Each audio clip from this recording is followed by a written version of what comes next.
y'all. If you're leaking and you find yourself going just in case to avoid those leaks, then today's video is specifically for you. I'm talking to you if you find yourself going just in case every time you leave the house, you're going again once you arrive at your destination, and you might even be squeezing in one more bathroom trip after that just to be safe. You may find that your life is slowly starting to revolve around the bathroom, but what if that's not doing anything to stop your leaks? In today's video, I'm going to uncover 3 reasons why going just in case doesn't stop the leaks and what you can do instead. So let's get into it. Number one reason why going just in case doesn't stop the bladder leaks is because it actually limits your bladder capacity. So if you've ever had a rechargeable battery, you know that the more you charge it and plug it in without letting it completely drain, you're actually limiting the life of the battery. I like to think of my 7-year-old and his tablet. He's constantly trying to keep that thing at 100%, but what he's doing is actually limiting the life of the battery. And that is what you do when you constantly empty to your bladder. The bladder's full capacity is typically about 16 ounces or 2 cups of urine. So if we never let our bladder completely fill up to the fill line, we're actually teaching it and training it not to hold very much. So if the fill line is up here, but every time you get a little bit in your bladder, you empty. You get a little bit more, you empty. You slowly start to train your bladder only to hold that little bit. And so that leads to issues of urgency and frequency. You're going every 30 minutes. You can't sit through a movie. Every single urge, you feel like you have to rush to the bathroom. Then you get there and only a little bit comes out. So going just in case actually does nothing to stop the leaks. It just creates a bigger issue, which leads to you constantly searching for bathrooms when you're out in public. So what do we do about it? We can actually retrain our bladder to hold the full capacity. And there are a few strategies that you've probably seen online, or if you follow any pelvic health therapists, you may have heard before. These are called urge suppression techniques. And so these techniques actually help to suppress the urge and stop the bladder spasm. A couple that are pretty popular are rising your heels off of the ground. So doing these heel raises, 10 or 15 repetitions, curling your toes in your shoes. Those are 2 very specific strategies that help to stop a bladder spasm. And those are things that you can do in the moment so that the urge is lessened and then you can make it to the bathroom without rushing. So that's something, or one kind of little trick that you can use to retrain the bladder. And I always tell my clients, even if it's 5 minutes, that's 5 minutes longer than you were able to withstand the urge before. And it takes time. It's not an overnight thing, but these are things that you can do to kind of slowly retrain the bladder to allow it to fill up to that full capacity of the 16 ounces or the 2 cups of fluid. Now, the second reason why going just in case doesn't stop the bladder leaks is because your bladder is never completely empty. We all have a normal amount of residual fluid or urine that's always kind of left behind in the bladder. Now, there are people who have an abnormal amount left behind, and there are special tests that are done to detect that. But for today's purposes, we're talking about the average person who doesn't have that issue. So if the bladder is never really empty, trying to empty it and going just in case to limit the amount that's in your bladder doesn't really work, because leakage isn't really a bladder capacity issue. It's more of a pelvic floor issue. And if you think of a water hose or a faucet, the only way to really shut that water flow off is to turn the valve. And if you want to think about your pelvic floor, that is the valve. So the pelvic floor has to be functioning properly to shut off that flow of urine. And if you have a pelvic floor issue, that has to be addressed. Going just in case isn't going to stop the leaks.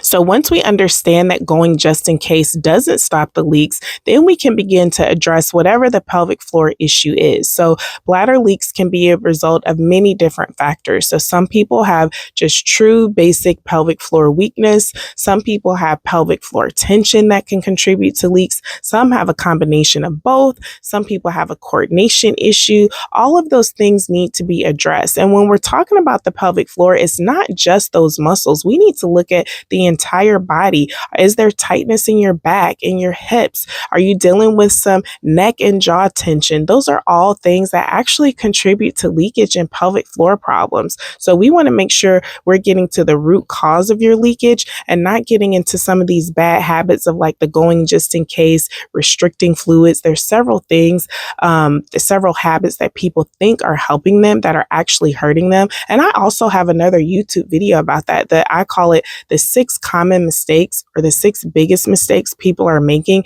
that are actually making your leakage worse. So going just in case is one of them, but the way that we avoid that is again by really addressing whatever the pelvic floor issue is so that we can get to the root cause of your leakage.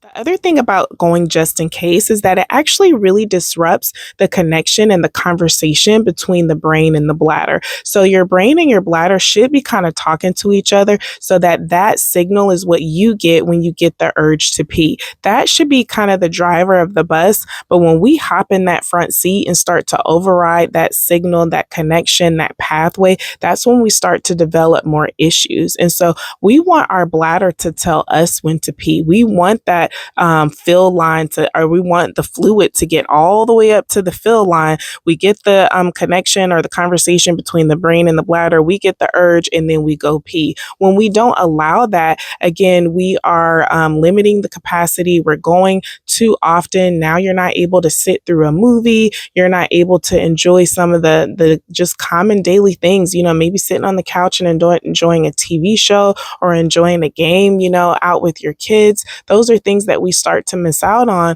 when we develop these bad habits. And then on the flip side of that, we can also suppress the urge too long. So there's frequency, which is every 30 minutes, every hour, and then there's infrequency. So if you're delaying the urge for 4 or 5, or I should say over 4 hours, then you can start to dampen that signal between your bladder and your body. And then you can suppress it so much that eventually you just don't get it anymore. I always like to say my healthcare workers, my teachers, my nurses, we can be some of the worst patients, as it relates to this because of the occupational hazard of your job. I like to say my nurses, you can't pause CPR to say, oh, I got to go take a pee break. So we develop some of these really bad habits of holding it, suppressing it. I've had clients before tell me they go maybe once in a full work shift, and that can be very damaging to your pelvic floor. And then it also again disrupts the connection between your brain and bladder,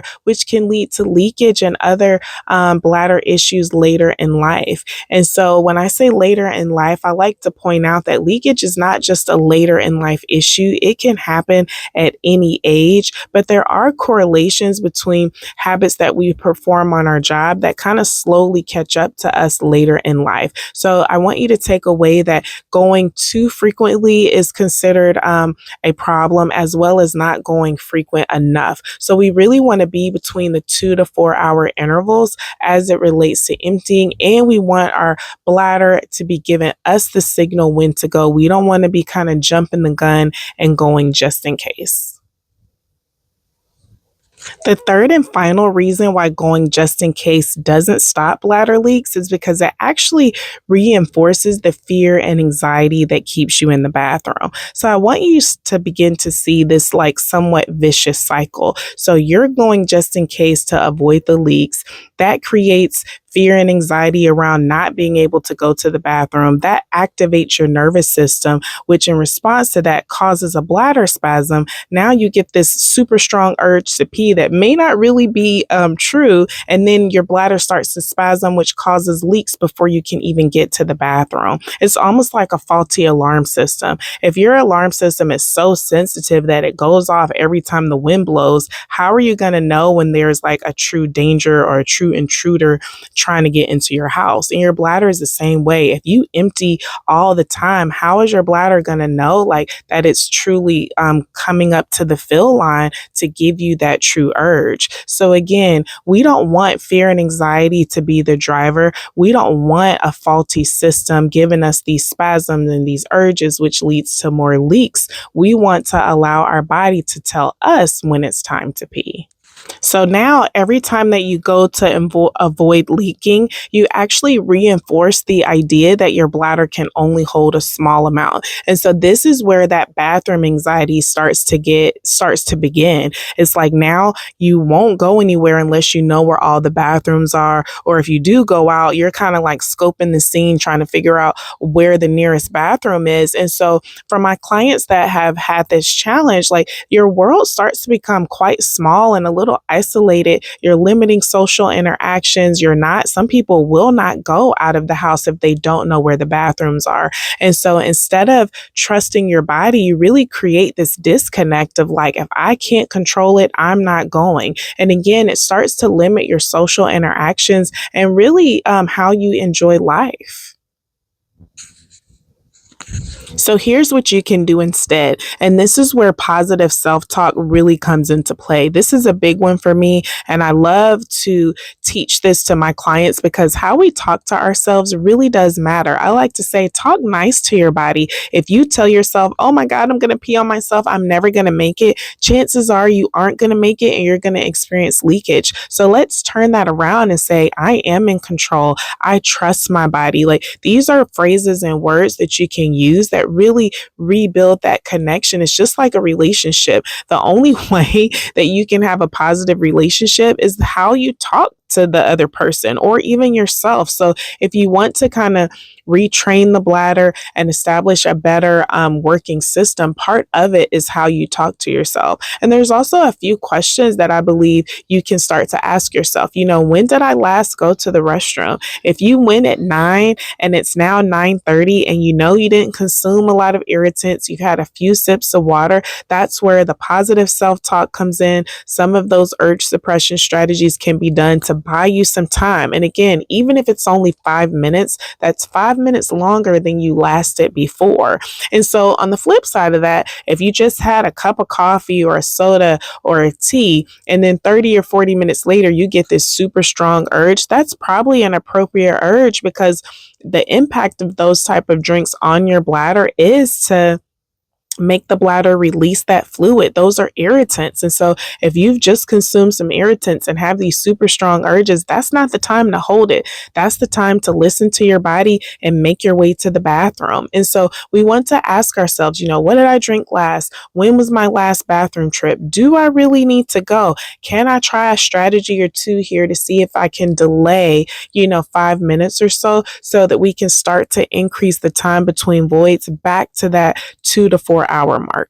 All right, those are my 3 reasons why going just in case doesn't stop the leaks and what you can do instead. I'll post the link in my description box to my 6 biggest mistakes video so that you can see why going just in case, as well as 5 other big mistakes that a lot of people make, actually contribute to the leakage, not stop the leakage.